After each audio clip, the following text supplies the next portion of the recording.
Hi Jude Antony അദ്ദേഹത്തിന്റെ 2018 എന്ന cinema നമ്മളെല്ലാവരും കണ്ടതാണ്. സിനിമ ഒരു ഇൻഡസ്ട്രി ഹിറ്റായിരുന്നു. ജൂഡ് ആന്റണി 2018 എന്ന സിനിമയ്ക്ക് ശേഷം സംവിധാനം ചെയ്യുന്ന സിനിമ അത് തുടക്കമാണ്. ആ സിനിമ 2026 ഓഗസ്റ്റ് 7 നമ്മൾക്ക് മുന്നിലേക്ക് എത്തുകയാണ്. വിസ്മയ മോഹൻലാലാണ് സിനിമയിലെ പ്രധാന വേഷം കൈകാര്യം ചെയ്യുന്നത്. അതായത് മോഹൻലാലിന്റെ മകൾ. മോഹൻലാലും സിനിമയിൽ ഒരു ഗസ്റ്റ് റോളിൽ വരുന്നുണ്ട്. എന്തായാലും സിനിമ ഗംഭീരമാവും എന്നുള്ളത് തന്നെയാണ് നമ്മളുടെ എല്ലാം വിശ്വാസം. ജൂഡ് ആന്റണി ഈ തുടക്കം എന്ന സിനിമയ്ക്ക് ശേഷം സംവിധാനം ചെയ്യുന്ന സിനിമയിൽ പ്രണവ് മോഹൻലാൽ നായകനാവും എന്നുള്ളതാണ് ഇപ്പോൾ പുറത്തു വരുന്ന വാർത്ത. തീർച്ചയായും നമ്മൾക്കറിയാം, പ്രണവ് മോഹൻലാൽ വല്ലപ്പോഴും സിനിമ ചെയ്യുന്ന വ്യക്തിയാണ്. അദ്ദേഹം ഇതുവരെ 5 സിനിമകളിൽ മാത്രമാണ് നായകനായി അഭിനയിച്ചിട്ടുള്ളൂ. അതിൽ 4 സിനിമകളും വലിയ വിജയമായിരുന്നു. ആദ്യ സിനിമയായിട്ടുള്ള ആദി ഒരു സൂപ്പർ ഹിറ്റ് ആയിരുന്നു. രണ്ടാമത്തെ സിനിമ 21ാം നൂറ്റാണ്ട് കനത്ത പരാജയമായി മാറി. അതിനുശേഷം പ്രണവ് മോഹൻലാൽ വളരെ ശ്രദ്ധയോടെയാണ് ഓരോ വേഷങ്ങളും തിരഞ്ഞെടുക്കുന്നത്. പിന്നീട് വന്നത് ഹൃദയം എന്ന സിനിമയായിരുന്നു. വിനീത് ശ്രീനിവാസൻ ഡയറക്ട് ചെയ്ത സിനിമ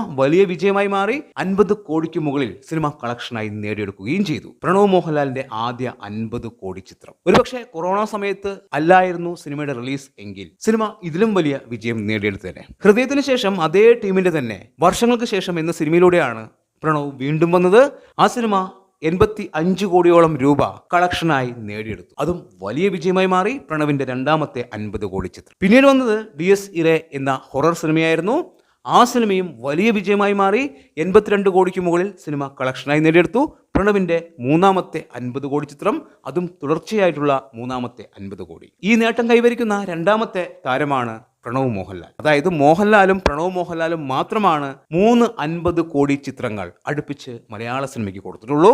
മറ്റാർക്കും അത് സാധിച്ചിട്ടില്ല. അതായത് പ്രണവ് മോഹൻലാൽ വളരെ ശ്രദ്ധയോടെയാണ് ഓരോ വേഷങ്ങളും തിരഞ്ഞെടുക്കുന്നത്. ഇപ്പോൾ പ്രണവ് മോഹൻലാൽ ജൂഡ് ആന്റണിയുടെ സിനിമയിൽ അഭിനയിക്കുന്നു എന്നുള്ള വാർത്ത വരുമ്പോൾ തീർച്ചയായും സന്തോഷമാണ് ഉണ്ടാക്കുന്നത്. നമ്മൾക്ക് എല്ലാവർക്കും അറിയാം, ജൂഡ് ആന്റണി മികച്ച സിനിമകളുടെ സംവിധായകനാണ്. ഇപ്പോൾ വരാൻ പോകുന്ന തുടക്കം എന്ന സിനിമ തീർച്ചയായും വലിയ പ്രതീക്ഷയാണ് ആ സിനിമയെ കുറിച്ചുള്ളത്. അതായത് പ്രേക്ഷകർക്ക് തുടക്കം എന്ന സിനിമ ഒരു ആക്ഷൻ ചിത്രമായിട്ടാണ് അവർ ഒരുക്കുന്നത്. അതായത് നമ്മൾ കാണാൻ പോകുന്നത് ഒരു വ്യത്യസ്തമായിട്ടുള്ള ഒരു ആക്ഷൻ ചിത്രമാണ്. എന്തായാലും ജൂഡ് ആന്റണി പ്രണവ് മോഹൻലാൽ ചിത്രം വരികയാണെങ്കിൽ തീർച്ചയായും ഗംഭീര സിനിമ തന്നെയായിരിക്കും. അതിൽ ഒരു സംശയം ഉണ്ടാവില്ല. അങ്ങനെ ഒരു സിനിമ സംഭവിക്കട്ടെ എന്നുള്ളത് തന്നെയാണ് നമ്മുടെ ആഗ്രഹം. അതായത് വാർത്തകൾ സത്യമാവട്ടെ എന്നുള്ളത് തന്നെയാണ്. എല്ലാവിധ ആശംസകളും. സിനിമ ഗംഭീരമാവട്ടെ. അഭിപ്രായങ്ങൾ കമന്റായി രേഖപ്പെടുത്തുക. പുതിയൊരു വീഡിയോയുമായി കാണുന്നവരെ ബൈ ബൈ.